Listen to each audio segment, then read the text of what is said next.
Nukem Forever was kind of a disaster zone, and we all accept that.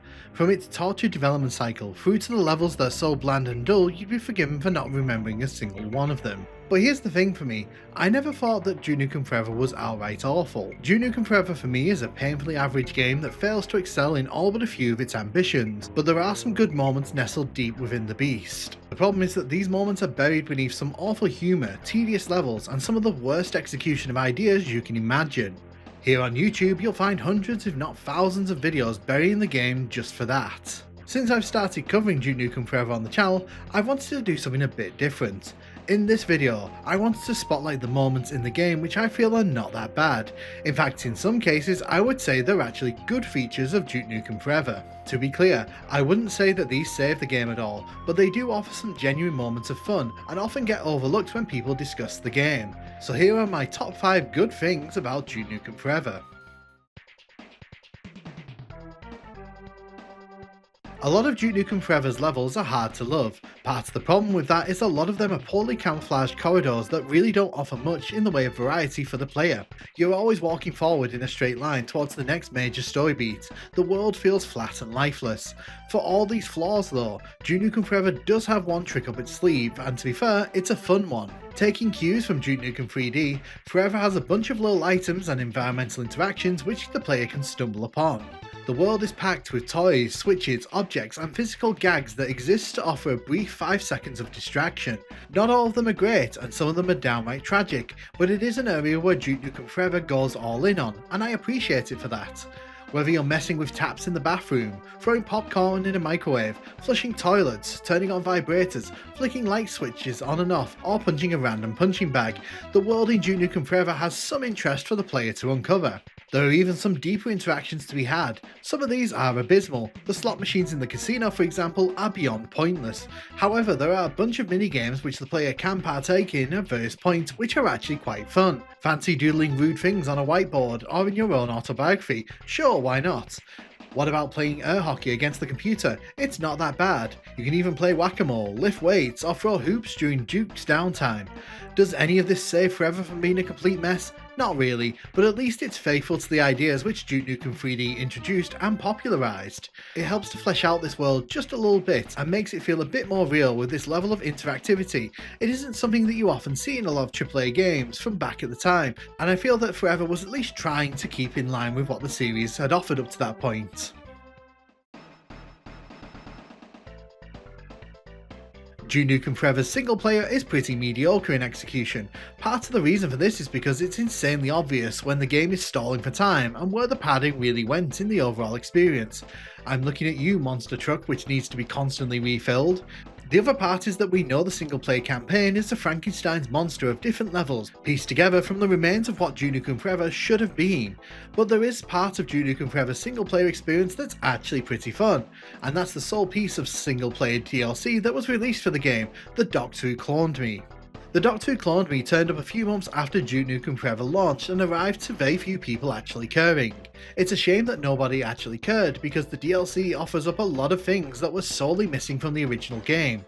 It brings back classic Duke Nukem villain Dr. Proton, who serves as the protagonist for this DLC, well, at least some of it. His interactions with Duke are arguably some of the best dialogue in the entire game, and you really get a sense that someone took time to look into the history of Duke Nukem and pulled out some great lines here. It also helps that the padding and time stalls from the original campaign are almost non-existent here. Even when the game forces you to slow down and stop, the places it does this are interesting, fun, and have a bunch of interactivity for the player to find. Then there's the fact that this section arguably has some of the most varied locales in any other game. You start in Area 51 but end up fighting on the moon, something many wondered why it wasn't in the original game to begin with. I'm not such a lover of the new weapons in this DLC, I think they're a touch gimmicky, but they're fun for what they are. I'm not saying the DLC is game-changingly awesome, but what I am saying is that the DLC delivers a solid experience which would have arguably made the original campaign that much better. It's a better overall experience with memorable moments, better story beats and tighter levels. It's a shame that almost no one actually played it when it released, because it was the best part of Nukem Forever's single player in my opinion. Duke Nukem Forever forces certain mechanics on the player, and I find them to be varied in their execution.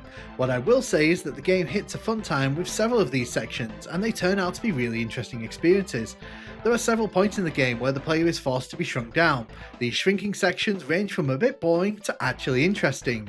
These sections usually force the player into using the environment in ways that don't present themselves when Duke is full-sized. Climbing across various casino furniture, burrowing deep into walls and using wires and having to fight enemies who are full-sized, forcing you to attempt to shrink them down in order to even the playing field. These moments are very interesting, but I think the best shrunken section is when you have to make your way around this electrified kitchen. You're forced to use the environment to its maximum potential, jumping on toasters and ziplining across cutlery wires.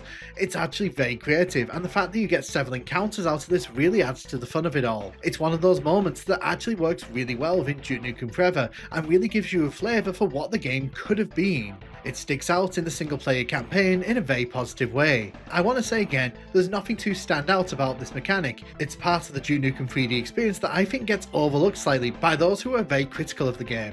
It's very clear that the developers thought through these sections and designed the world around Duke Nukem to really reflect his smaller scale.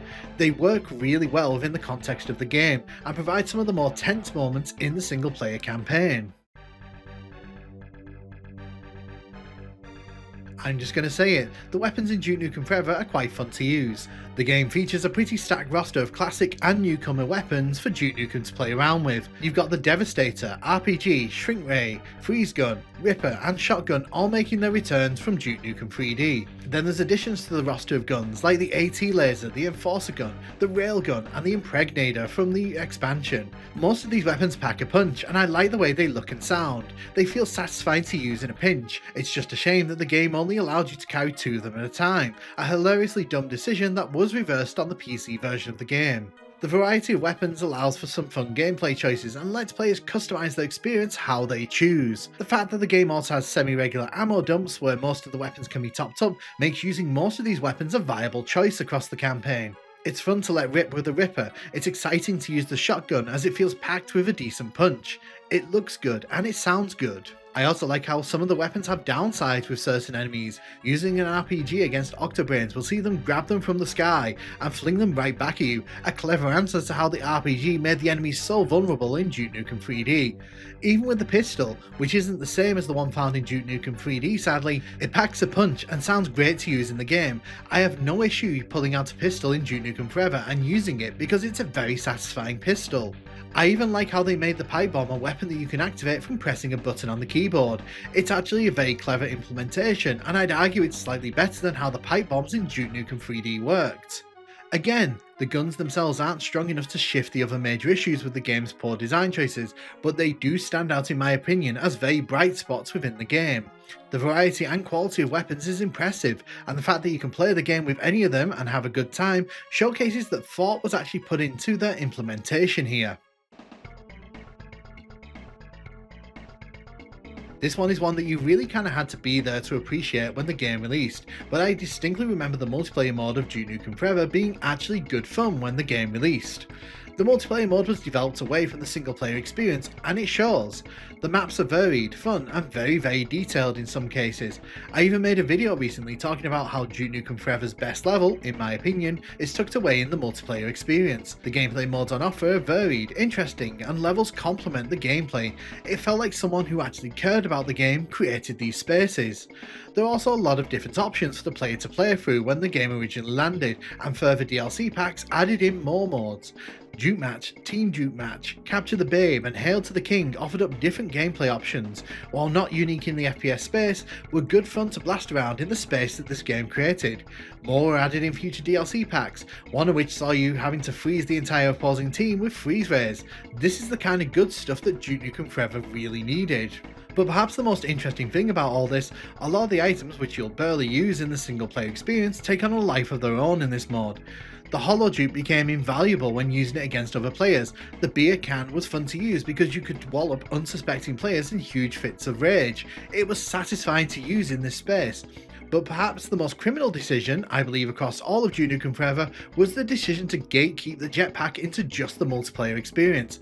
It's actually fun to use and is fully implemented. It genuinely enhances the multiplayer experience by being included, and a lot of the levels make great use of it.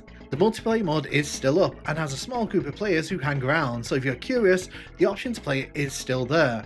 I remember when the game came out, it was a blast to play on Xbox 360. There were some lag issues, but they weren't persistent throughout all the lobbies. And when the lobbies were full, I think a lot of people just had a blast playing around in what the game could have been. At the end of the day, not every aspect of Duke Nukem Forever was a negative.